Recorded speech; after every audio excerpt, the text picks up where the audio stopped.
we've talked a lot about the relationship between diversity and inclusion and innovation. Organizations like Xerox, for example, have documented clearly how the number of patents is directly tied to the number of immigrant scientists that they have in the company. We've had surveys across the country that talk about how demographic diversity brings along with it diversity of ideas, which is so critical for driving innovation. So there's been a lot of focus on how diversity drives innovation. What I was asked to talk about a little bit is the interaction between the two in terms of how innovation processes and models can help drive diversity and inclusion. And it wasn't something that I had thought a great deal about, but I was very grateful to have this opportunity because I think there's some interesting things for all of us to think about. The mayor has already talked about the business case for diversity, which I do actually believe is critically important for bringing more than the usual suspects to the table, and I'll talk more about that.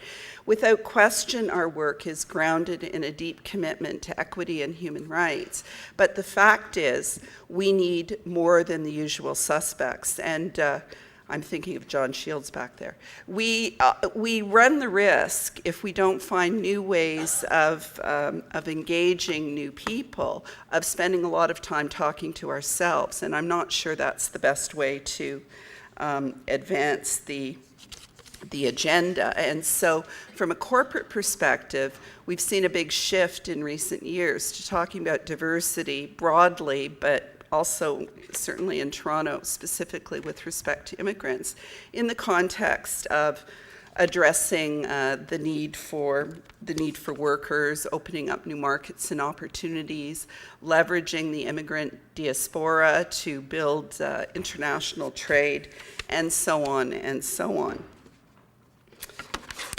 When we look at social innovation, there has been quite a bit of discussion about it, not just in Canada, but globally. In fact, there's a European Union-funded network in 26 countries called SI Drive, which is looking very carefully at issues around social innovation, best practices, how to leverage them, and that has very much informed, for example, European Union approaches to addressing major social issues. But what it actually is often very much dependent on which piece of the elephant you happen to have hold of. And I really, I go back to early definitions of entrepreneurship as a starting point, which really didn't differentiate between making something new for economic ends or making something new in order to make the world a better place. Entrepreneurship is really just about creating new products and services, initiatives and organizations or processes. But innovation only occurs when those new approaches are actually applied to drive change. And that's why it's critically important from my perspective to make sure that we don't just talk about what I often refer to as startup fever, which is a phenomena you can see in the private sector as well as the social sector, where we're looking at new initiatives for their own sake, rather than trying to figure out how they all come together to drive systems change. And the other thing, of course, is that implementation is absolutely critical. When we think about social innovation at Ryerson and in some schools of thought, we really ground it very broadly in the UN Millennial Goals. And why I think this is, they're now the Sustainable Development Goals, which is much harder because there are way more than there used to be of them. But if you think about the Sustainable Development Goals of the United Nations, huge number of them, almost half of them at least, actually intersect with the concerns those of you in the room have around immigrants and around refugees. So if you look at poverty alleviation, if you look at health, if you look at education, if you look at inclusion, if you look at human rights and so on, they're very much part of the discussion around social innovation. And why do we care about social innovation? Why are we looking at this as a lens through which we may drive change? I would argue that all of us, I don't think the context is different outside of Canada, all of us are under pressure, excuse me, to do more with less. Some of this is more acute in certain contexts than in others, but even in a relatively wealthy country like Canada, there's enormous pressure on the social sector to do more with less, to meet increasing demands for service, and at the same time to meet the requirements of funders, whether it's foundations or governments, for transparency and for accountability. When we look at many of the sectors involved in serving immigrants, whether it's from the employment side or the healthcare side or the education side or the training side, what we see is lots of people doing lots of good work, but often there's a lack of coordination. And there can be inefficiencies that result. We were doing a review of one agency that shall go nameless that was shut down due to a strike for 3 months, and it had no impact on their employment results, which signals to me, and I think to many other people, that there's lots of people doing lots of work, but the link between that lots of work and outcomes is not always clear. And in many cases, we're reinventing the wheel. A community in one side of the country, or in fact in another nation, may have an outstanding model for teaching language skills quickly, or for integrating immigrant children into the school system. I mean, there really is nothing magic about the structure of our education system. And I know, for example, in Germany, they've been able to dramatically compress the amount of time that it takes to transition students through the system. There are lots of models that we need to be learning from and sharing. And increasingly, as I said at the outset, there's pressure from all directions to be more effective and more efficient. The other reason why I think social innovation approaches are interesting is they do force us to take a systems approach. And as Ratna pointed out, many people have called immigration one of the most wicked problems we can face, because there's so many intersecting factors that create challenges, and you can think that you've fixed one over here and something else erupt. Social innovation approaches allow us to tackle complex problems while not being paralyzed by analysis. And it's often said that complexity helps us understand, while simplicity helps us act.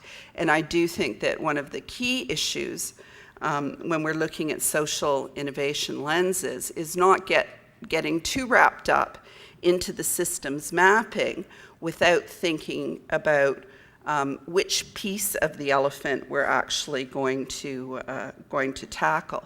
And this comes back to the issue that I mentioned earlier about startup fever, where it's really important that we take action, that we move with initiatives that make sense, we assess them and so on, and many of the responses have to be at a local or regional level to respond to particular needs. At the same time, I would observe, and others have noted, we have lots of activity underway, but it's not clear that the whole is more than the sum of the parts. And so trying to marry that focus on individual initiatives with the systems perspective, I think can be incredibly useful. And that has driven us to this idea of an ecological approach. An ecological approach not just to driving innovation, but also, frankly, to tackling issues related to immigrants and inclusion. And really all this suggests is that for any complex problem, we need complex solutions. I also think that having a model that helps us understand who's working on which part of the elephant can help erode some of the ideological and political debates that divide us. And an example for me is, for instance, that we have many people who are focused on deep structures that need to change, whether they're focused on deep-rooted racism, which is, in spite of Canada's diversity, an enormous problem that continues to plague us. Whether they're preoccupied with structural changes and anti-oppression frameworks. There are lots of people who are really tackling those big, hard, complex societal problems in order to advance change. On the other hand, there are people who are focused on very individualized initiatives. So they recognize that barriers exist, for example, to immigrants, but rather than waiting for those barriers to be eroded, as unfair as they are, they're working to equip immigrants to get over, around, or through those barriers. And often you have this huge tension between what I would call structuralists, often characterized as the left, and small L liberals, or often neoliberals, who are focused much more on individual agency. And while their overall goals around equity and inclusion may in fact be the same, they spend so much time fighting with each other about language and tactics and so on, they actually become paralyzed. And one of the reasons we actually developed this model to address issues related to diversity and inclusion was because we were building a network that had politicians and governments involved, along with equality-seeking organizations, along with banks and large employers. And finding common language and a way to talk to each other was actually a challenge. The more diverse the group, the more challenges you have in cross-cultural communication. We all know that when it comes to inclusion, but we have to recognize that as well when it comes to building collaboration. So this model, as simple as it is in some respects, has been very helpful in understanding where the problems lie, where the interventions fit. As well, recognizing, for instance, if we're looking at societal issues around the representation of immigrants, if we're looking at public policy, if we're looking at broad socioeconomic issues, organizations, individual organizations, and individual leaders of organizations can actually have a big impact. So, you know, the mayor, who was formerly CEO of a large organization, standing up and saying, this is important for the economy. There is a business case. Having the Royal Bank of Canada essentially argue that Canada was losing out economically by not including immigrants. Those kinds of initiatives have a huge impact on the societal discourse, even though it's being driven by organizations. Putting their money where their mouth is, using procurement strategically, can also have an impact on the broader societal changes that we all seek. And similarly, things that organizations do can have an enormous impact on the opportunities for individuals. So from my perspective, having that multi-layered view of what we're trying to achieve is critically important and very consistent with innovation theories. When we look at processes around driving innovation, and again, I apologize because I'm going to focus on some from my own fairly limited experience. It's a standard process. It's iterative. We generate ideas, we test them out, we evaluate them, we pivot, and we see if we can scale. But really, as Ratna said at the outset, it does start with leadership. And we've seen some amazing examples of leaders stepping up on issues related to immigration and frankly, changing the discourse and perhaps the course of history. Ratna mentioned the mayor. Some of you know, perhaps it was in the paper this week, that our new prime minister set a goal of 25,000 Syrian, bringing in 25,000 Syrian refugees by the end of 2015. And they missed the target by 2 months, but they hit it this week. Now, 25,000 Syrian refugees to many of you may sound like a drop in the bucket, but it was 2.5 times as many as the previous government in about a quarter of the time. So from a Canadian perspective, it was a big, hairy, audacious goal, and it completely shifted the discourse around moving this forward. Being prepared as a leader to leverage your influence to drive things forward is key. And I mentioned, for instance, using procurement. We have lots of organizations that are celebrated for diversity because they have human resources policies and rainbow posters. I want to see them actually put their money where their mouth is and make choices about who they do business with and where they advertise based on diversity issues. That's where real leadership comes into play. We know that strategy is important, but culture eats strategy. And this is not intended, anything that's a matrix is always going to be an oversimplification, and it's not intended to insult people who work in large bureaucracies, which I do. I mean, universities are still basically medieval institutions that operate pretty much the same way they did in the 15th century. And I know that because before I went to the dark side, I was a medieval historian.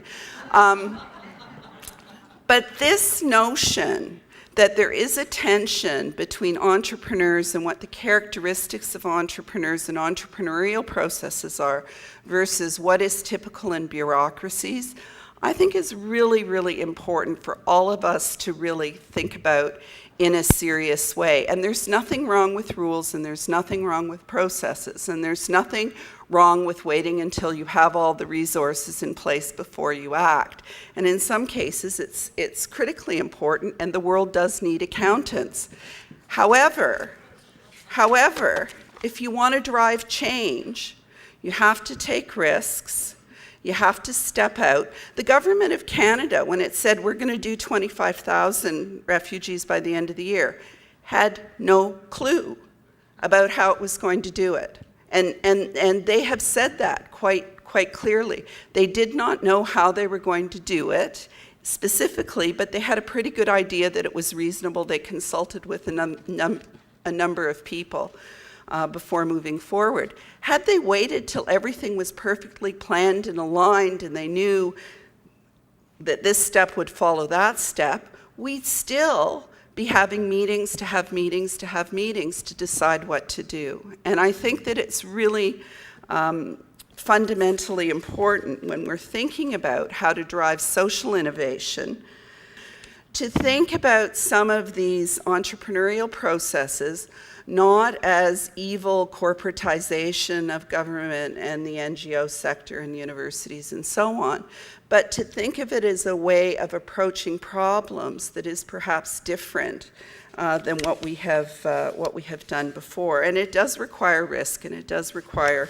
leadership, and it does require tolerating failure. But I think it's absolutely fundamental. You also have to create space.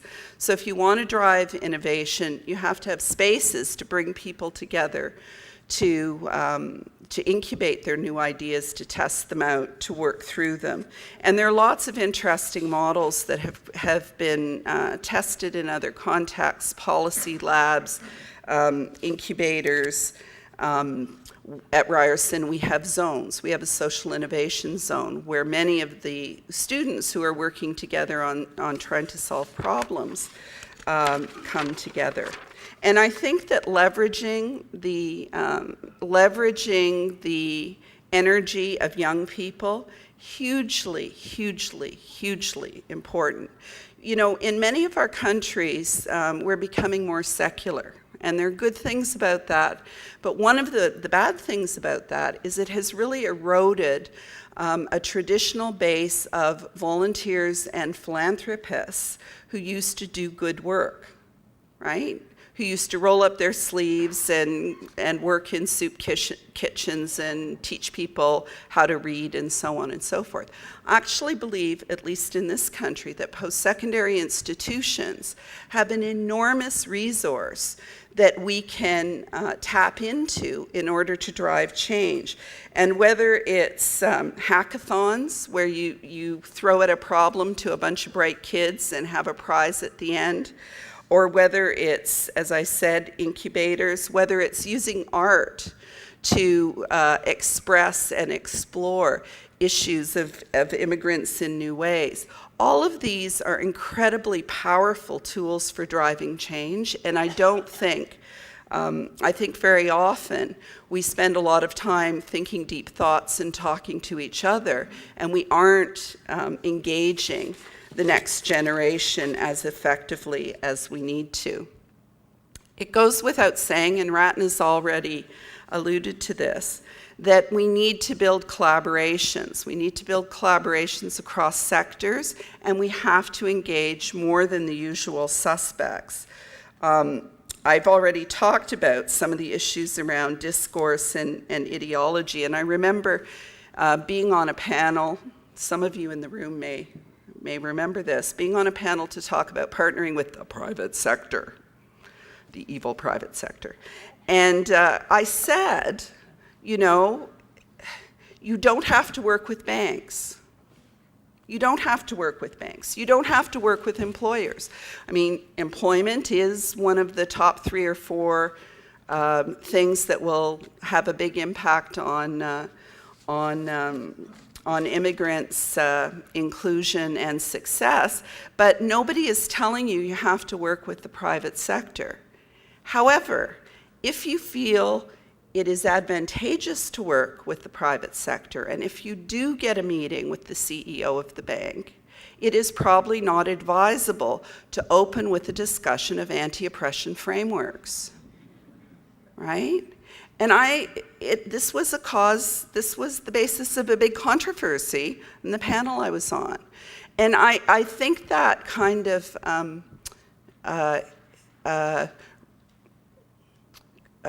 critique of corporatization is absolutely valid, is absolutely important. But at the same time, if we don't learn how to cross boundaries and work with people who don't think exactly like we think, who are not motivated by exactly the same things we're motivated by, I would say we're going to get stalled and stuck where we are today. And so I do think that the approaches that come out of particularly the private sector, but other quarters that may not be expected, hugely important. The focus on immigrant entrepreneurs, which John Tory alluded to, enormously important in a country like Canada where small and medium enterprises drive job creation. And as he mentioned, we have immigrants who are creating jobs not just for themselves but for others.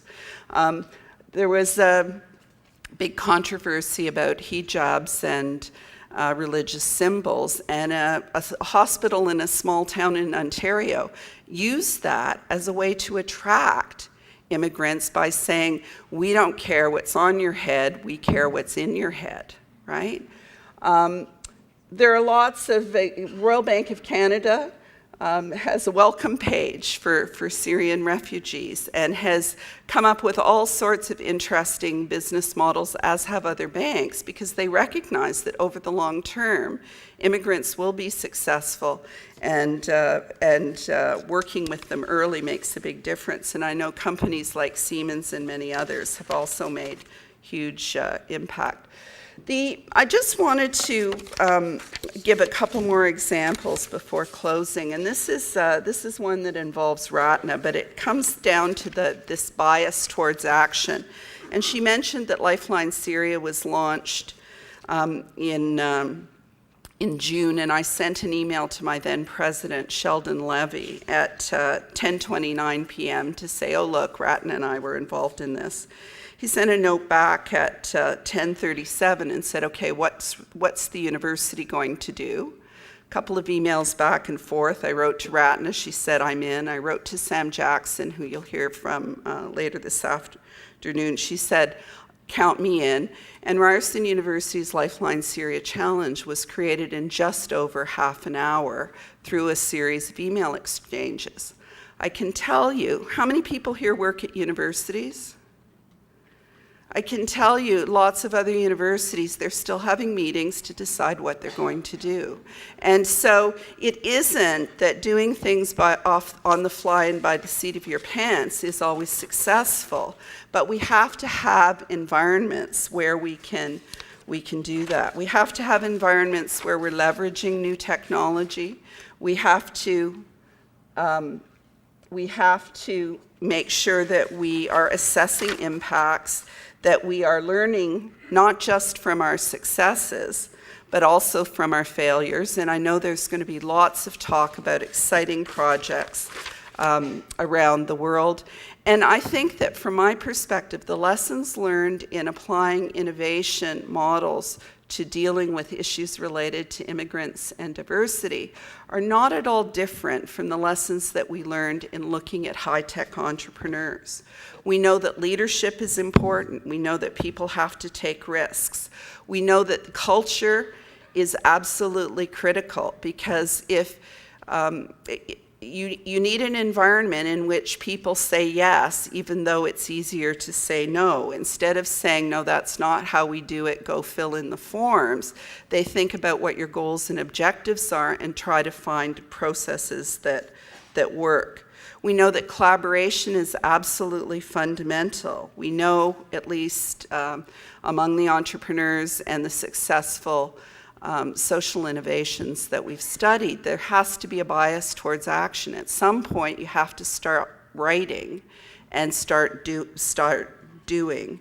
And we know that many projects will not be perfect right off the bat, that we have to pivot, that we have to change, that we have to make it up as we go along. But I think there's enormous opportunity today to rethink some of the models that we have historically used to bring new people to the table and really to drive change in a way we've never done before. Thank you very much.